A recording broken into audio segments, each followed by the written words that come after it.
നമസ്കാരം. എല്ലാ സജ്ജനങ്ങൾക്കും സന്ധ്യാദീപത്തിലേക്ക് സ്വാഗതം.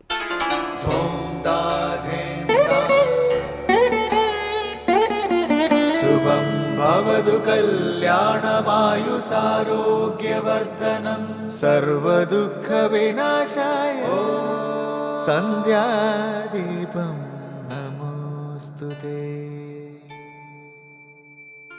നാമം ജപായനം പുണ്യം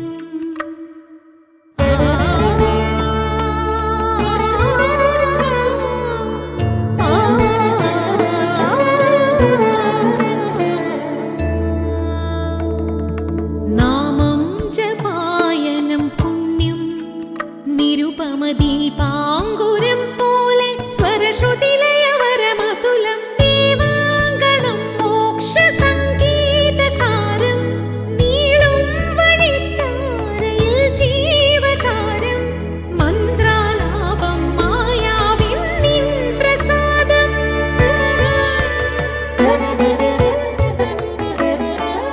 ഇരുൾ നീങ്ങിയുണരുന്ന തെളിനാളദീപം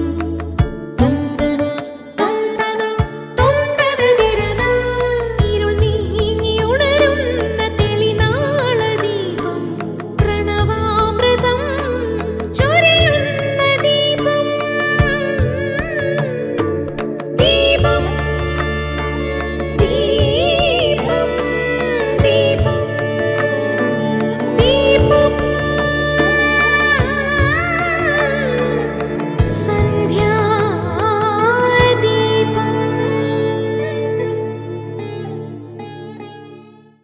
ഭക്തിക്ക് പല തലങ്ങളുണ്ടെന്ന് ഭക്തിശാസ്ത്രങ്ങൾ പറയുന്നു.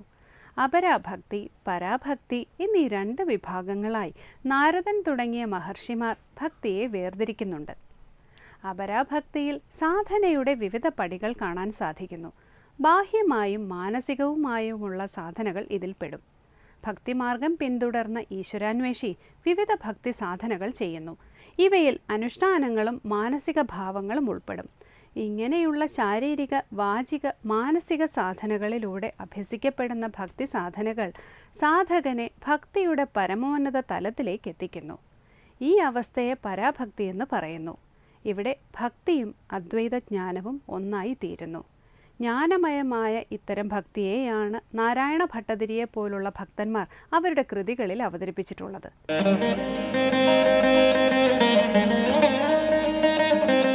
മൗന വ്യാഖ്യാ പ്രകടിത പര ബ്രഹ്മതത്വം യുവാനം വർഷിഷ്ഠാന്തെ വസദൃശിഗണൈരാവൃതം ബ്രഹ്മനിഷ്ഠൈഃ ആചാര്യേന്ദ്രം കരകലിതചിന്മുദ്രമാനന്ദമൂർത്തിം സ്വാത്മാരാമം മുദിതവദനം ദക്ഷിണാമൂർത്തിമീഡേ. മൗനവ്യാഖ്യാ പ്രകടിത പര ബ്രഹ്മതത്വം യുവാനം വർഷിഷ്ഠാന്തെ വസദൃശിഗണൈരാവൃതം ബ്രഹ്മനിഷ്ഠൈഃ ആചാര്യേന്ദ്രം കരകലിതചിന്മുദ്രമാനന്ദമൂർത്തിം സ്വാത്മാരാമം മുദിതവദനം ദക്ഷിണാമൂർത്തിമീഡേ. നമ്മുടെ ഗുരുസങ്കല്പത്തിൽ ആദി ഗുരുവാണ് ദക്ഷിണാമൂർത്തി. അതുകൊണ്ടാണ് നിത്യവും എല്ലാ ഉപാസനകളിലും ഗുരുപരമ്പരയെ നമിക്കുമ്പോൾ ആദ്യം ദക്ഷിണാമൂർത്തിയെ നമിക്കുന്നത്. ശ്രീ ശങ്കരാചാര്യരുടെ കൃതികളിൽ ഏറ്റവും ശ്രദ്ധേയമായ സ്ഥാനമാണ് ദക്ഷിണാമൂർത്തി സ്തോത്രത്തിനുള്ളത്. അദ്വൈത ദർശനത്തിൻ്റെ മർമ്മത്തെ പ്രദർശിപ്പിക്കുന്നതാണ് ദക്ഷിണാമൂർത്തി സ്തോത്രം. ഇന്നു മുതൽ ഈ കൃതിയാണ് ശങ്കര സ്തോത്രാമൃതത്തിൽ സ്വാമി ചിദാനന്ദപുരി വ്യാഖ്യാനിക്കുന്നത്.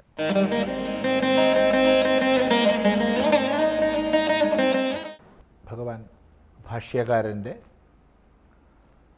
ശ്രീമദാദി ശങ്കരാചാര്യ സ്വാമികളുടെ വ്യത്യസ്ത കൃതികളാണ് നമ്മൾ പരിചയപ്പെടുന്നത്.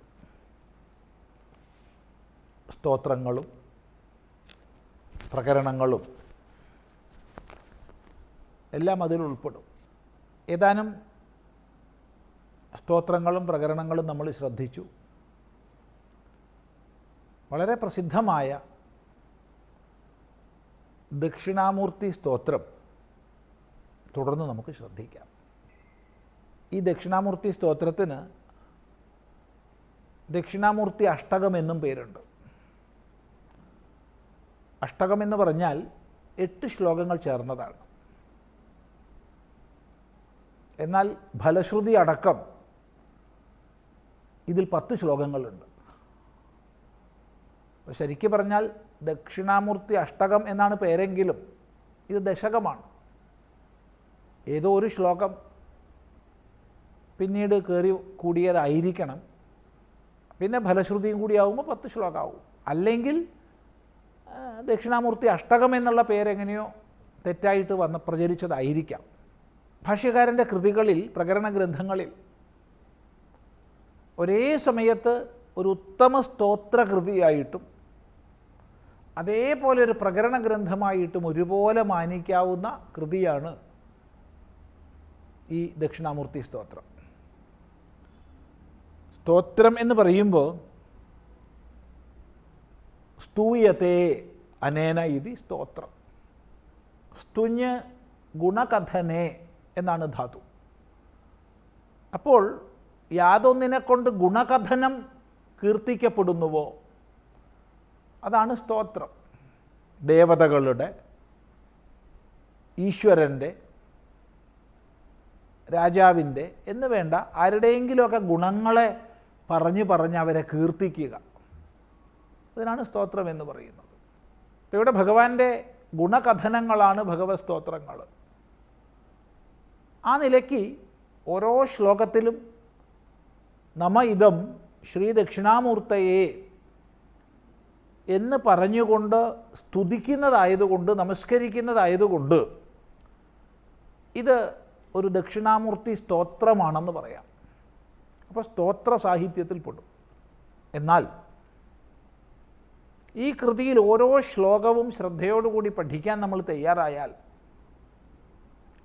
അത്യഗാധമായ വേദാന്ത ആദർശങ്ങളെ അഥവാ വേദാന്ത ഉപദേശങ്ങളെ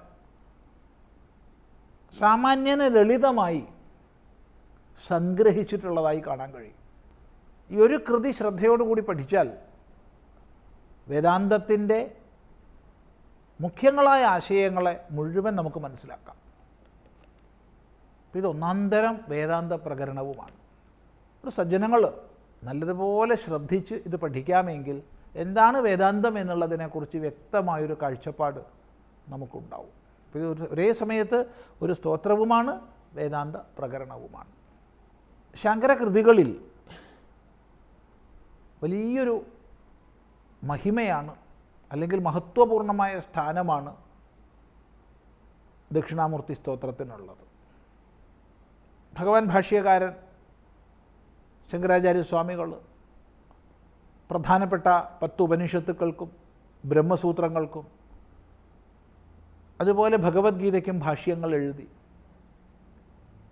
അതാണ് വേദാന്ത ചിന്താ പദ്ധതിയെ നമുക്ക് ഏറ്റവും സ്പഷ്ടമായി ബോധിപ്പിക്കുന്നത്. അതിലേക്ക് നമ്മളെ പ്രവേശിപ്പിക്കുന്ന സോപാനമാണ് വാസ്തവത്തിൽ പ്രകരണം. പ്രകരണങ്ങളിൽ ഈ ദക്ഷിണാമൂർത്തി സ്തോത്രത്തിൻ്റെ വലിയൊരു പ്രാധാന്യം എല്ലാവരും ഓർമ്മിക്കുക. ഭഗവാൻ ഭാഷ്യകാരൻ്റെ നേരിട്ടുള്ള ശിഷ്യനായ സുരേശ്വരാചാര്യ സ്വാമികൾ, ശൃംഗേരി മഠത്തിൻ്റെ പ്രഥമ ശങ്കരാചാര്യരായിരുന്ന സുരേശ്വരാചാര്യർ ഈ കൃതിക്ക് വാർത്തികം എഴുതിയിട്ടുണ്ട്. ഭാഷ്യകാരൻ എന്ന് നമ്മൾ ശങ്കരാചാര്യരെ പറയുന്നത് പോലെ വേദാന്ത സമ്പ്രദായത്തിൽ വാർത്തികകാരൻ എന്ന് പറയുക സുരേശ്വരാചാര്യരെയാണ്. അവിടുന്ന് ചില ഭാഷ്യങ്ങൾക്ക് വാർത്തികം എഴുതിയിട്ടുണ്ട്. ബൃഹദാരണ്യകോപനിഷത്ത്, തൈത്തിരീയോപനിഷത്ത് ഭാഷ്യങ്ങൾക്ക്. പ്രകരണങ്ങളുടെ കൂട്ടത്തിൽ ഈ ദക്ഷിണാമൂർത്തി സ്തോത്രത്തിനാണ് ലക്ഷണയുക്തമായൊരു വാർത്തികം എഴുതിയിട്ടുള്ളത്. ആ വാർത്തികത്തിൻ്റെ പേര് മാനസോല്ലാസ വാർത്തികം എന്നാണ്. മാനസോല്ലാസം വേദാന്ത വിദ്യാർത്ഥികൾക്ക് ഒന്നാന്തരം പഠന സഹായിയാണ്. നമ്മളതിലേക്ക് പ്രവേശിക്കുന്നില്ല. ദക്ഷിണാമൂർത്തി സ്തോത്രമാണ് നമ്മളിവിടെ ശ്രദ്ധിക്കാൻ പോകുന്നത്. ആ വാർത്തികത്തിൽ സുരേശ്വരാചാര്യർ എഴുതിയ ചില ശ്ലോകങ്ങൾ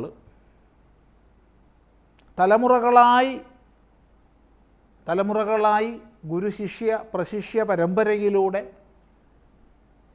ദക്ഷിണാമൂർത്തി ധ്യാനമായിട്ട് അംഗീകരിക്കപ്പെട്ട് ആദരപൂർവ്വം ചൊല്ലുന്ന ചില ശ്ലോകങ്ങൾ, അവയെ അല്പം ഒന്ന് ശ്രദ്ധിച്ച ശേഷം നമുക്ക് ദക്ഷിണാമൂർത്തി സ്തോത്രത്തിലേക്ക് കടക്കാം. ദക്ഷിണാമൂർത്തി സ്തോത്രത്തിലേക്ക് പ്രവേശിക്കുമ്പോൾ ദക്ഷിണാമൂർത്തി സങ്കല്പത്തെക്കുറിച്ചൊരു കാഴ്ചപ്പാട് നമുക്ക് അനിവാര്യമാണ്. ആരാണ് ദക്ഷിണാമൂർത്തി?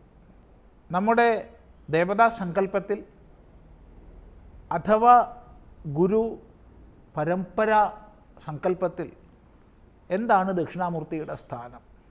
ഈ വക വിഷയങ്ങളെ മനസ്സിലാക്കിയിട്ട് മുന്നോട്ട് പ്രവേശിക്കാം, കൃതിയിലേക്ക് പ്രവേശിക്കാം എന്നാണ് വിചാരിക്കണത്.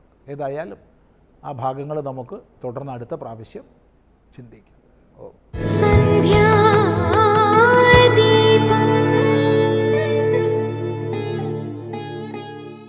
തുടർന്ന് സനാതനധർമ്മം.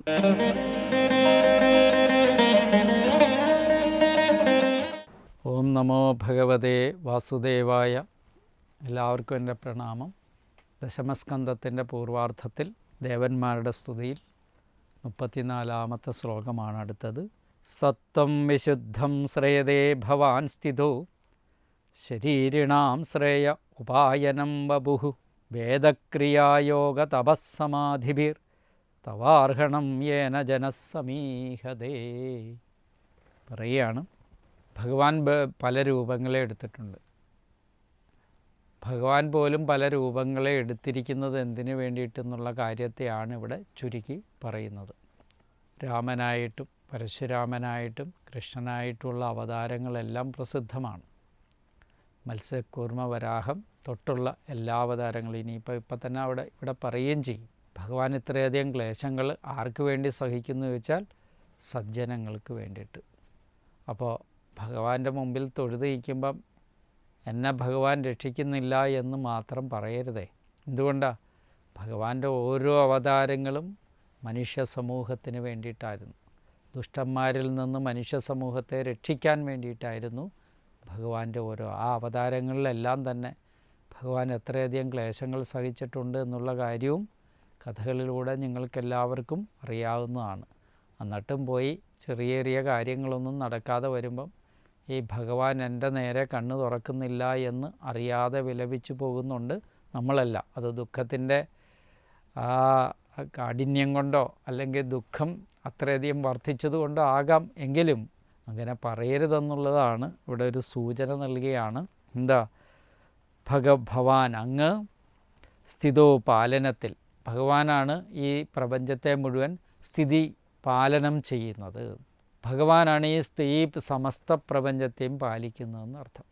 ഒരിടത്തെ മാത്രമല്ല, എല്ലാ മനുഷ്യരെയും എല്ലാവരെയും പാലിക്കുന്നത്. ശരീരണാം പ്രാണികൾക്ക് ശ്രേയസ്സിനെ ഉപായനം പ്രാപിപ്പിക്കുന്നതും വിശുദ്ധം സത്വം രജസ്തമസ്തമ്പർക്കമില്ലാത്ത സത്വഗുണസ്വരൂപമായിരിക്കുന്ന ഭഗവാനാണ്. ഇതിനു മുമ്പ് പലതവണ ആവർത്തിച്ച് പറഞ്ഞിട്ടുള്ള കാര്യം തന്നെയാണ് ഭാഗവതം ഇവിടെ വെളിപ്പെടുത്തുന്നത്. 3 ഗുണങ്ങളുണ്ടെന്നും അതിൽ സത്വം രജസ് തമസ് എന്ന് പറയുന്ന ഗുണം, തത്ര സത്വം നിർമ്മലത്താതെന്ന് മുമ്പ് പറഞ്ഞിട്ടുണ്ട്. സത്വഗുണമെന്ന് പറഞ്ഞാൽ വളരെ നിർമ്മലമായിരിക്കുന്ന ഗുണമാണ്. അതാണ് ഭഗവത് ഗുണം. ഭഗവാന്റെ ആ ഗുണത്തെ ആശ്രയിച്ചുകൊണ്ട് രജോ ഗുണമോ തമോ ഗുണമായിട്ട് യാതൊരു ബന്ധമില്ലാതെ, ഈ സമ്പർക്കമില്ലാതെ സത്വഗുണസ്വരൂപനായിരിക്കുന്നതുമായ ബഭുഹു ശരീരത്തെ, ഭഗവാൻ ഏത് ശരീരത്തെയാണ് സ്വീകരിച്ചത്? രജോ ഗുണമോ തമോ ഗുണം കൊണ്ട് സമ്പർക്കമില്ലാത്ത സത്വഗുണാധിക്യമുള്ള ബഭുസിനെയാണ്, ശരീരത്തെ ശ്രേയതേ സ്വീകരിക്കുന്നു. ഏന യാതൊന്ന് ഹേതുവായിട്ടാണ്, യാതൊന്ന് കാരണമായിട്ടാണോ ജനസമൂഹം വേദക്രിയാ യോഗ തപഃ സമാധിഭി, വേദാധ്യയനം അതുപോലെ തന്നെ എന്താണ് ക്രിയായോഗം, അതായത് നമ്മുടെ സൽക്കർമ്മങ്ങൾ തുടങ്ങിയിരിക്കുന്ന എല്ലാ കർമ്മമാർഗങ്ങളും അതിൽപ്പെടും. വേദക്രിയ യോഗ, തപഹ തപസ്, സമാധി എന്നിവ കൊണ്ട് തവ നിന്തിരുവടിയെ അർഹണം പൂജയെ സമീയതേ ചെയ്യുന്നു. വേദത്തെ ഇവിടെ പറഞ്ഞിരിക്കുന്ന 4 കർമ്മങ്ങളെക്കുറിച്ച് പറഞ്ഞിരിക്കുന്നു. വേദം ക്രിയായോഗം.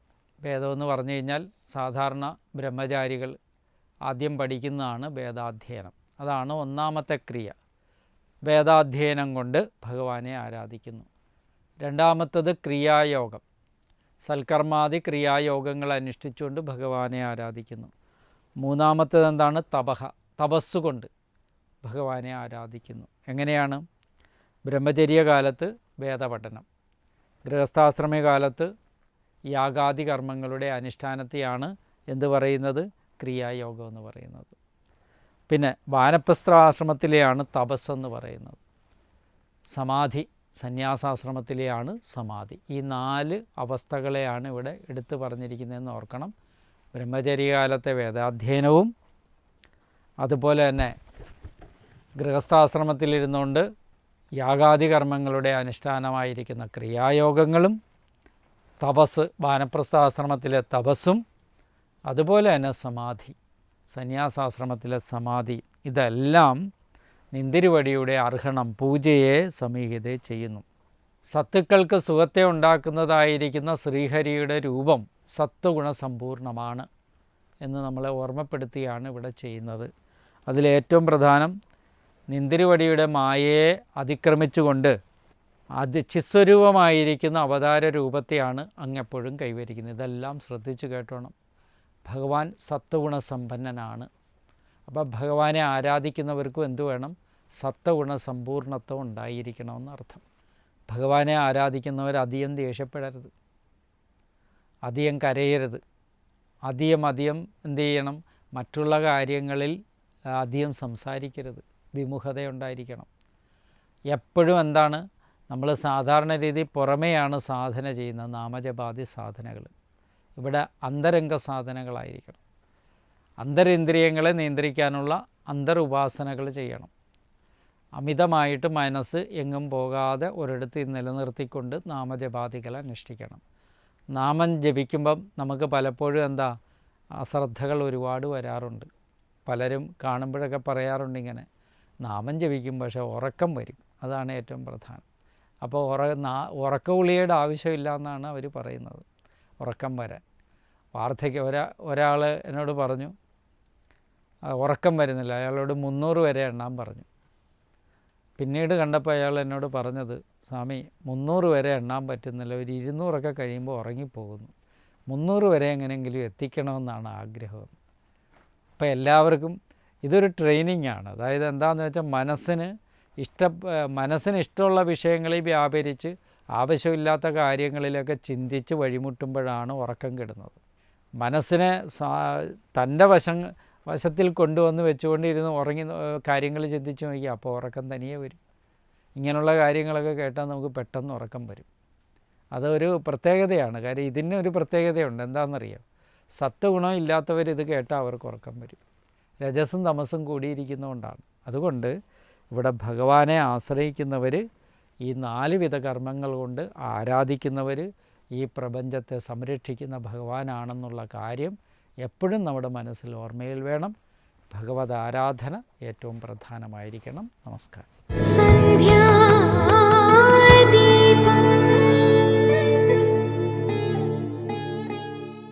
അടുത്തതായി ദീപാരാധനയാണ്. ക്ഷേത്ര സന്നിധിയിലെത്തി മംഗളാരതി തൊഴുത് ഇന്നത്തേക്ക് മടങ്ങാം. എല്ലാവർക്കും നമസ്കാരം.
കബർദധാരി നീ കുടിച്ചന്നുദഗ്രമ കാളകൂടം ലോകരക്ഷയോത്ത് കരതലം കൊണ്ടുടൻ പാർവതി നിർഗളം ബന്ധിച്ചു നിൻ ജീവരക്ഷയോത്ത് കാളകൂടം പുറത്തെത്താതെ വിഷ്ണുതൻ കൈകളാൽ ബന്ധിച്ചു നിൻകടനം കീഴ്മേൽ ചലിക്കാതുറച്ചു വിഷം നീലകണ്ഠനായി മാറി നീ രുദ്രേശ്വര ആഴിമല വാഴും ശ്രീ മഹാദേവ ആഗ്നേയ നയനദേവ പാഴ്മുളം തണ്ടിൽ ഞാൻ മൂളുമി പാട്ടിന് തുണ നിന്നൊടുക്കു മാത്രം കാറ്റിന്റെ കൈകളിൽ ഊഞ്ഞാലയാടും കടലലകൾ മാമലയേ പുൽകിയുണർത്തുമീ മംഗലഭൂമിയിൽ കൈകൂപ്പി നിൽക്കുന്നിതാ ആഴിമല വാഴും ശ്രീ മഹാദേവ ആഗ്നേയ നയനദേവ പാഴ്മുളം തണ്ടിൽ ഞാൻ മൂളുമി പാട്ടിന് തുണ നിന്നൊടുക്കു മാത്രം ശംഭോ ശങ്കര ആഴിമലവാസ ശങ്കര ദേവാ നീ കാത്തുകൊള്ളേണമേ ശംഭോ ശങ്കര ആഴിമലവാസ ശിവരൂപമേ ശിലാരൂപമേ